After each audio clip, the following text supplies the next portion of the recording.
예수님은 어린아이를 어떻게 생각했을까요?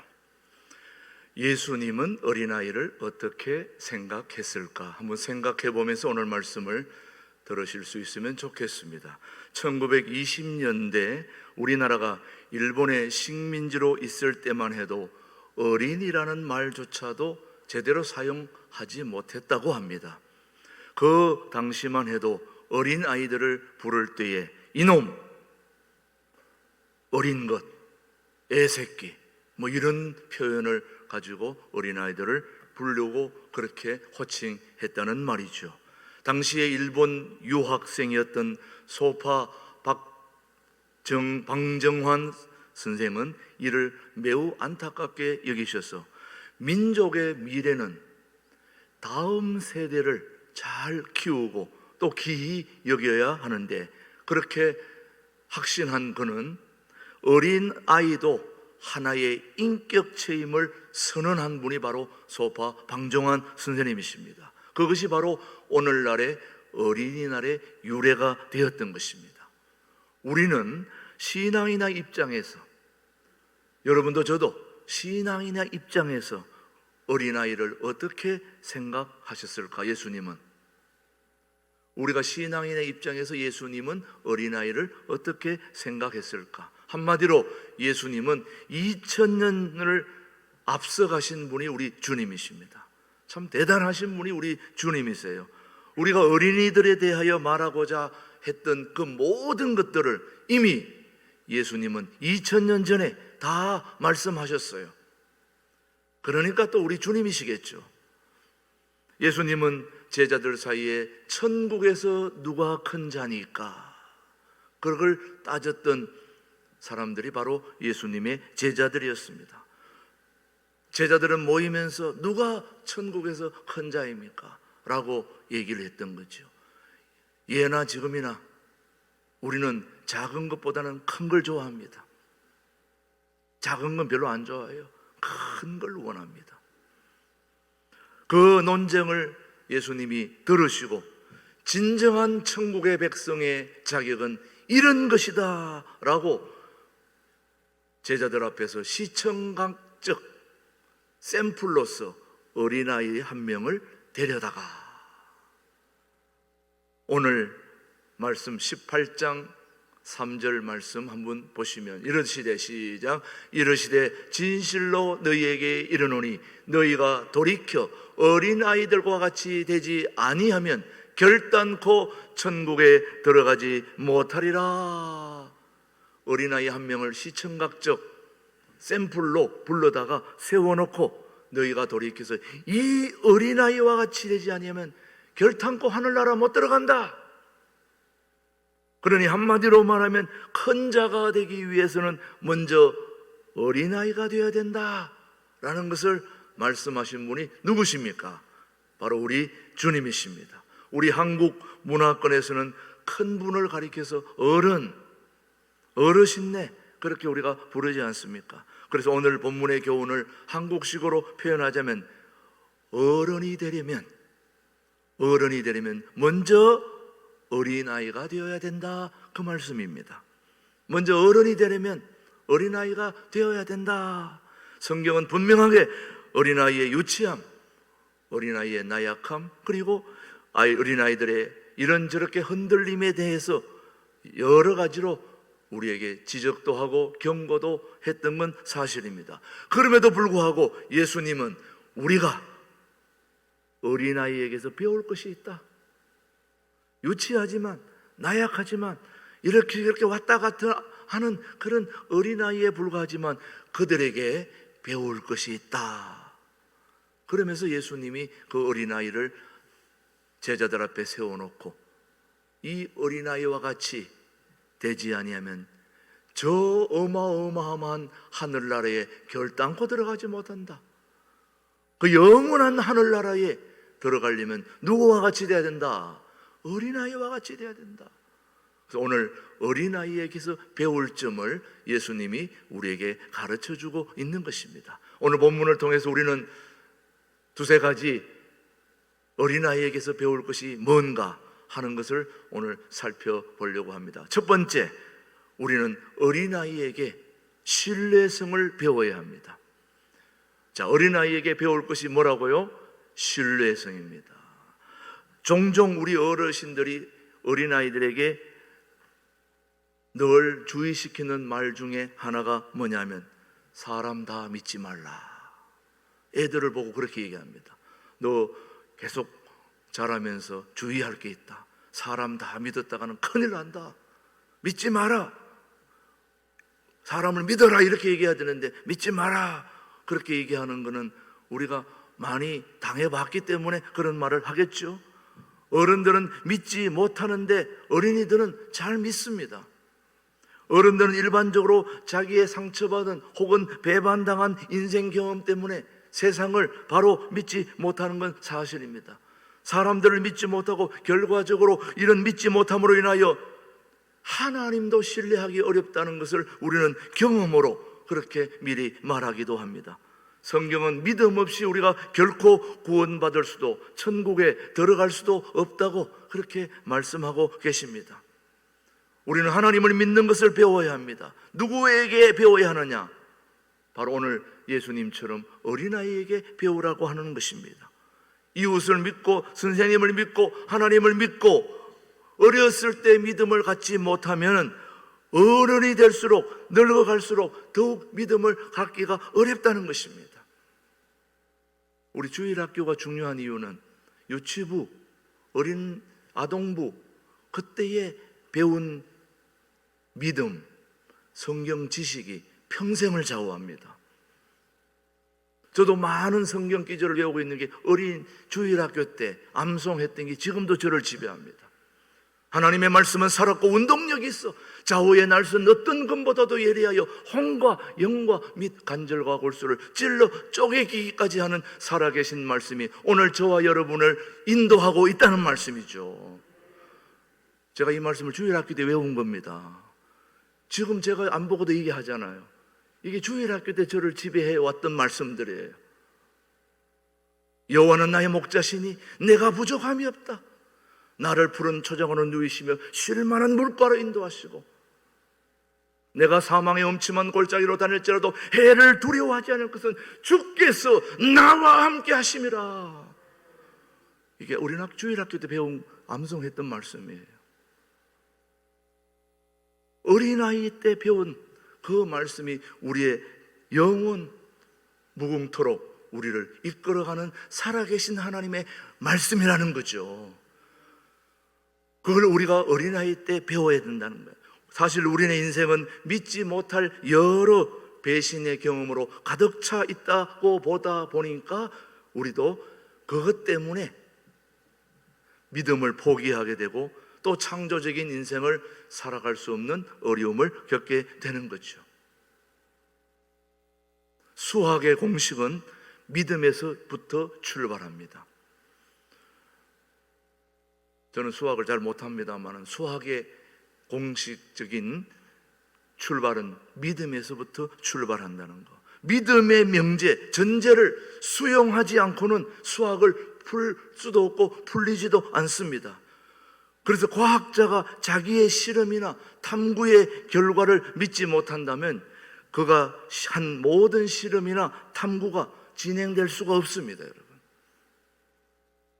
과학자의 탐구는 믿음으로부터 시작을 하는 것이죠. 오래지 않아 지난달이죠. 우리 교회에 5월달에 이제 은행에 문제가 이제 바뀌고 새로 시작하다 보니까 이 은행 문제에 대한 문제를 해결하려고 종로 5가에 가압류권 풀려고 갔다가 우리 재정위원장인 우리 김기덕 장로님이 재정위원장님이신데 그 가서 그 문제를 해결하고 돌아오는 길에 그분이 고려대 교수님이시라서 고려대에 잠깐 구경시켜준다고 그래서 한번 따라가 본 적이 있습니다. 자기 실험실이 있어가지고 여러 군데를 보여주더라고. 보니까 그 실험실에 가서 보니까 이런 생명공학을 하시는 분인데 생명을 살리는 그런 실험들을 여러 개를 하고 있더라고. 보니까 이런 작물 저런 작물을 많이 하는데 그 가서 보니까 참 그 실험실이 대단하더라고요. 조그마한 기계 한 대가 몇십억씩 하더라고 보니까. 그런 기계들이 여러 개 있더라고요. 아유, 저런 기계를 나한테 좀 팔아서 나는 빚 갚는데 또 되니까 엉뚱한 생각을 해봤습니다만은 제 눈에는 그거밖에 안 보여가지고. 근데 현미경 하나로도 그동안 안 풀렸던 그런 모든 우리의 신비로움을 다 볼 수 있더라고 보니까.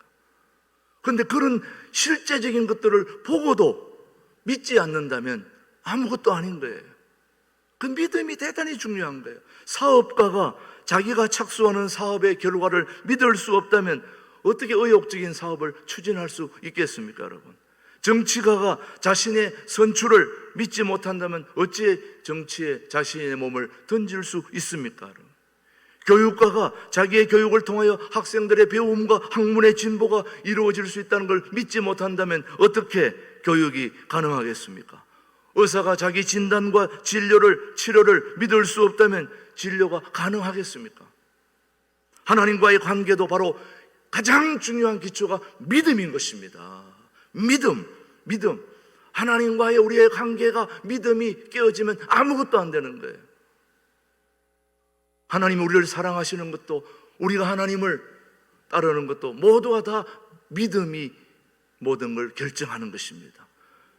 그래서 오늘 우리가 사는 모든 것의 전부가 하나님을 기쁘시게 하는 게 우리는 하나님의 자녀된 최고의 보람입니다.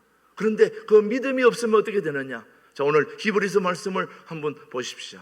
자, 시작. 믿음이 없이는 하나님을 기쁘시게 하지 못하나니 하나님께 나아가는 자는 반드시 그가 계신 것과 또한 그가 자기를 찾는 자들에게 상 주시는 이심을 뭐 해야 된다? 믿어야 할지니라. 믿음이 얼마나 이렇게 중요한 것이고, 믿음이 없이는 하나님을 절대로 기쁘게 할 수가 없기 때문에 오늘 하나님을 기쁘시게 하는 믿음이 우리 신광두레 교회 교우들에게 가득하게 되기를 주님의 이름으로 축복합니다. 우리가 하나님의 자녀가 된 것도 뭐인지 요한복음 1장 12절은 우리에게 말씀하고 있습니다. 시작. 영접하는 자 곧 그 이름을 믿는 자들에게는 하나님의 자녀가 되는 뭘 주셨다? 권세를 주셨다. 그 이름을 뭐 하는 자들입니까? 믿는 자들에게. 그러니까 믿음을 우리는 배워야 되는데 그 믿음을 누구에게서 배워야 된다는 말입니까? 어린아이에게서 배워야 된다는 겁니다. 오늘 어린아이에게 배울 수 있는 소중한 것 중에 하나가 바로 신뢰성, 믿음인 것입니다. 믿음, 신뢰, 하나님을 전적으로 따를 수 있는 그 신뢰성, 믿음을 누구한테 배워야 된다고요? 어린아이들에게. 어린아이는 무조건 부모를 전적으로 믿고 따르거든요. 아버지를 믿고 따르는데 필요한 그 믿음을 오늘 어린아이들에게서 배울 수 있게 되기를 바라는 것입니다. 두 번째, 어린아이에게서 배울 수 있는 두 번째는 단순성입니다. 단순성의 반대는 복잡성입니다. 자, 어른들의 사고는 굉장히 복잡해요. 우리 어른들은 생각이 많습니다. 그런 반면에 어린아이들은 단순합니다. 단순하기 때문에 잘 믿고 잘 따라요. 늘 말씀드립니다만 여기 앉아 계시는 우리 어른들은 생각이 너무 많아요. 지금 저를 보고 있지만 생각은 다 집에 가 있고 이후에 뭘 할 건가 이런 데 생각이 있지, 저만 쳐다보고 있는 거지 다 저를 똑바로 보고 있다고 생각하지 않아요. 저도 그렇게 알고 말씀을 전하는 거예요. 근데 어린아이들은 장난하고 오만 짓 다 하는데도 선생님 말씀을 물어보면 다 알아요. 근데 어른들은 물어보면 전혀 딴소리를 합니다. 그 말은 복잡하다는 거예요. 지금 많은 생각을 갖고 있어요. 저한테 집중하면 다 입력이 되는데 가서불은 안 끝나. 오늘 오후에 인요한 박사님은 그거 한다는데 갔다가 몇 시에 와야 되지, 밥은 어떻게 먹어야, 이런 생각들이 지금 여기 가득하다니까요. 그러다 보니까 뭐 하는 거 물으면 전혀 모른다니까요. 검색기의 영성운동의 가장 스승인 리차드 포스터가 뭐라고 얘기했냐면은 단순성이야말로 하나님의 백성의 트레이드 마크가 돼야 된다. 믿음의 사람들은 단순해야 된다. 영어로 심플해야 된다 이거예요. 심플, 단순해야 된다. 하나를 붙들어야 된다. 단순성의 두 가지 표현은 솔직함과 만족함입니다. 단순성은 솔직함. 단순한 사람은 투명해요. 단순하지 않는 사람이 복잡합니다. 그러니까 거짓말을 하게 되는 거예요. 여러분, 거짓말하는 사람은 말이 많아요. 복잡해요. 여러분, 부모들이 아이들한테 물을 때에 애가 단순하게 얘기하면 정직한 거지만은 뭐라 많이 얘기하면 벌써 이게 뭐가 있는 거예요. 여러분 알잖아요. 사람이 말이 많으면 그 벌써 신뢰가 안 가는 거예요. 단순하면 말이 필요가 없지 않습니까, 여러분? 복잡하지 않습니다. 계산하지 않습니다. 어린이가 솔직할 수 있는 것은 계산하지 않기 때문입니다. 어린아이는 많은 걸 계산하지 않아요. 이 나라의 미래를 위해서, 남북 통일을 위해서 어린아이가 내가 무엇을 할 것인가, 이것까지 생각 안 한다니까요. 당장 코앞에 것만 생각하지. 그러니까 손익계산을 따지지 않고 그냥 따라오는 게 어린아이입니다. 그러니까 우리 어른들에게 예수님은 말씀하시길, 이런저런 거 계산 다 하고 나를 따를 생각하지 마라. 예수님의 제자들에게 공통된 하나의 특성이 있습니다. 바로 이 단순성입니다. 단순하게 믿고 단순하게 예수님을 따라 나섰던 자들이 베드로, 요한, 야고보 모두 다 그물을 버려두고 나를 따르라. 나를 따르라 했을 때 먹고 사는 건 어떻게 됩니까? 우리 부모들은 어떻게 예수님 책임질 수 있습니까? 이런 거 생각했다면 따를 수가 없었죠. 그냥 예수님 따라간 거예요. 따라가다 보니까 나머지도 해결된 거예요. 저와 여러분, 이것저것 다 따지면 예수님 못 믿습니다. 예수 못 믿습니다. 먹고 살 거, 자녀 교육, 오만 거 다 얘기하면 될 게 하나도 없습니다, 여러분. 주님만 믿고 따라가야 됩니다. 우리 교회, 이 빚 어떻게 갚을까? 이 자리 어떻게 채울까? 복잡하게 생각하지 마세요. 주님만 붙들면 되는 것입니다. 살아계신 하나님만 잡으면 모든 거 다 해결되는 거예요. 자꾸 딴 생각하니까 이것도 안 되는 거예요. 하나님이 세우신 게 왜 안 되겠어요? 우리가 못 믿기 때문인 거죠. 믿어야 되는 거죠. 단순해야 됩니다. 그 단순함이 이 세상을 감동시키고 새롭게 하는 것입니다. 오늘 저와 여러분들이 이 어린아이들에게 배워야 할 것은 복잡한 건 아니고 단순함을 배워야 되는 것입니다. 단순성의 또 하나의 표현은 만족함입니다. 만족함. 단순한 사람은 단순한 것으로 만족합니다. 그의 만족은 현재에 있지 않고 미래를 생각하며 미리 걱정하지 않습니다. 여러분, 어린아이를 보십시오. 별건 아닌 거 가지고 얼마나 기뻐하며 얼마나 또 좋아하는지 모르십시오. 모릅니다, 여러분. 어린아이가 장난감을 가지고 노는데 보면 장난감이 비싸다고 더 행복하고 더 신나게 놀고, 장난감이 시시하다고 이 재미없다 이렇게 하지 않지 않습니까, 여러분? 어린아이들은 장난감에 낮은 가격에 신경 쓰지 않고 장난감 자체를 가지고 재미있게 노는 거예요. 어린이들에게는 장난감 아닌 것이 없어요. 모두가 다 장난감입니다. 종이 조각 하나, 떨어진 단추 조각 하나, 나무가지 하나, 기어다니는 곤충 하나, 모두가 다 장난감입니다. 우리는 자꾸 백화점에 가서, 완구점에 가서 막 요즘 로봇 막 이런 거 사다 줘야 좋아할 것 같은데 그게 아닙니다. 어린아이들에게는 단순하기 때문에 계산하지 않고 주어진 그 자체가 다 장난감이고 그렇습니다.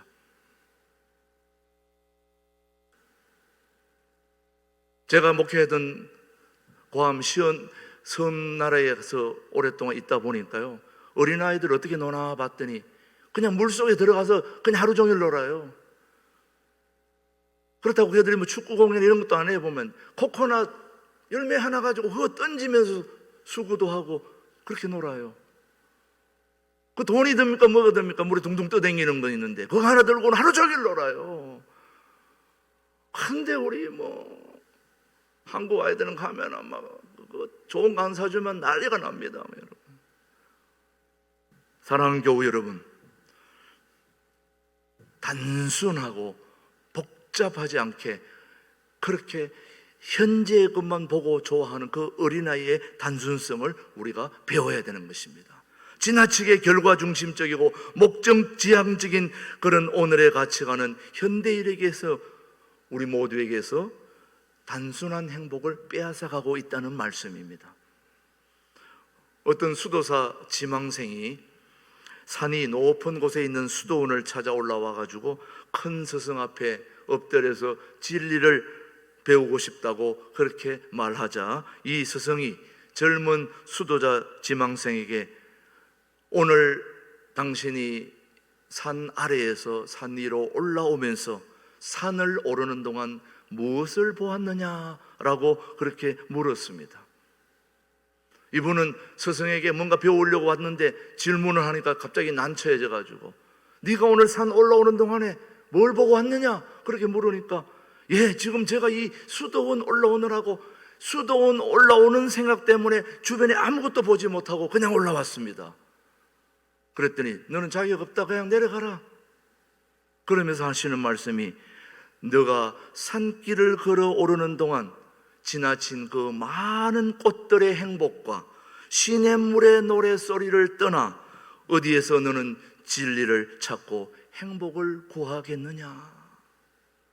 수도원 위에 올라와서 배우는 게 아니라 수도원 올라오는 과정에서 꽃들과 날아다니는 벌과 향기, 이런 걸 맡으면서 조그마한 곤충, 벌레 하나, 그 속에서 진리를 발견하지 못하는 너가 어떻게 여기서 무슨 진리를 찾겠냐 하는 거예요.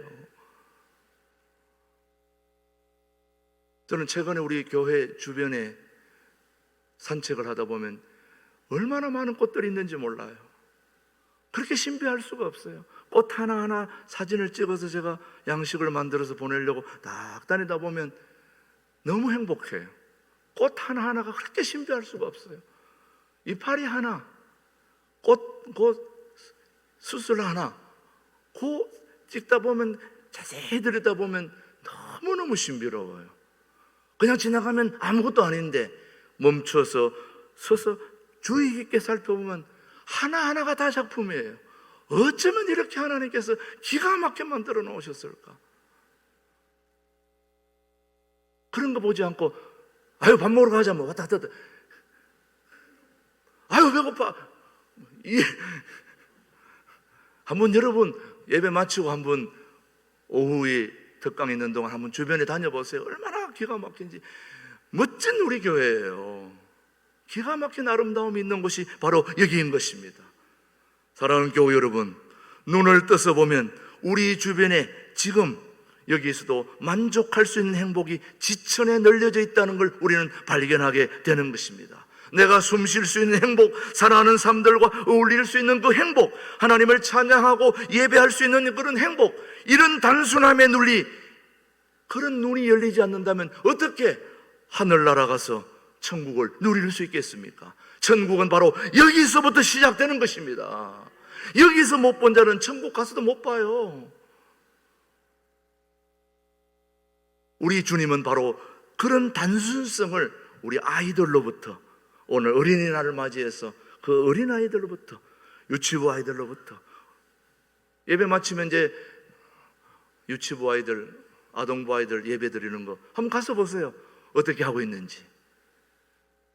오늘 주어진 것에 대해서 만족하며 감사하고 찬양하고 행복해하는 그 어린아이들을 속에서 우리는 신뢰성과 단순성을 배워야 될 것입니다.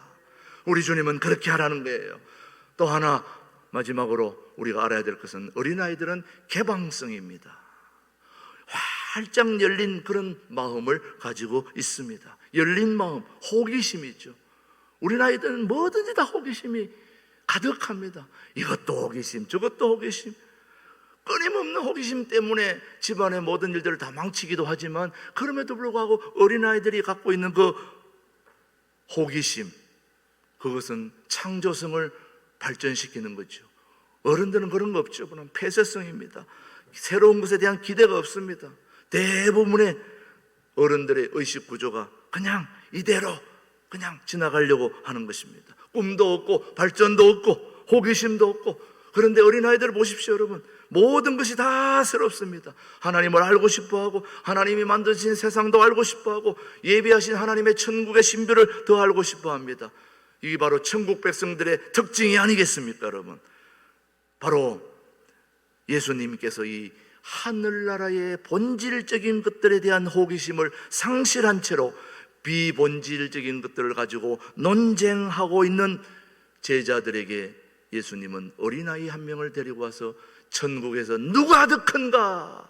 라는 그 제자들에게 이 어린아이와 같이 자기를 낮추고 겸손하고 섬기는 자가 천국에서 큰 자다, 이렇게 고정되어 있었던 어른들의 시선을 바로 수정하고 잡아주신 분이 바로 우리 주님이십니다. 우리 예수님은 진정한 어른이 되려면 먼저 어린아이부터 되어야 한다. 이 개방성이야말로 우리를 젊게 하고 새롭게 하는 비결인 것입니다. 그래서 유대인 랍비 시드니 그린버그는 정신적인 청년과 정신적인 노인의 차이를 이렇게 구별했습니다. 참 기가 막힌 거라서 여러분 아마 카톡 등 이런 것들로 통해서 이런 내용들을 많이 접했을 수도 있습니다. 그렇지만 오늘 말씀을 생각하면서 한번 참고로 들어보시면은 정신적인 청년과 정신적인 노인의 차이를 비교해 놓은 것입니다. 한번 들어보십시오. 우리가 사람들을 믿는다면 청년이다. 그러나 사람들을 의심으로만 대한다면 노인이다. 우리가 받기보다 주고자 한다면 청년이다. 그러나 받기만을 기대한다면 우리는 노인이다. 우리가 즐길 것을 즐길 줄 안다면 청년이다. 그러나 인생이 뜻대로 안 된다고 해서 꿈을 포기한다면 우리는 노인이다.